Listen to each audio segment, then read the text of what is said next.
გაძალადების რაიონში მანჯგალაძის პირველ ნომერში დღეიდან ავარიული სახლის გამაგრებითი სამუშაოები დაიწყო. პროექტის ფარგლებში გამაგრდება მიწისძვრისგან დაზიანებული შენობის ფუნდამენტი, როგორც აღდანი, ისე ბინებში არსებული დაზიანებული კედლები.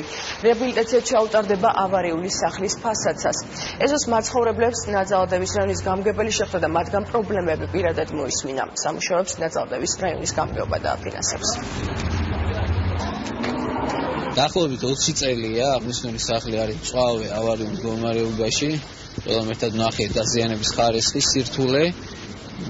ჩვენ მოსვლიდან რამდენიმე ხანში მოგმართა მოსახლეობამ აღნიშნული სახლის გამაგრების ხოლმე და ძალიან მალევე მივიღეთ გადაწყვეტილება დავიწყოთ პროცესი, რომელიც ითვალისწინებს როგორც საყრდენი კედლების გამაგრებას და ზოგადად შიდა ინფრასტრუქტურის მოწესრიგებას, გამაგრებას, ასევე გარე ფასადის რეაბილიტაციას. ჩვენი ეზო მიწისძვრით დაზარალდა და ახლა შევიტანეთ გამგეობაში განცხადება.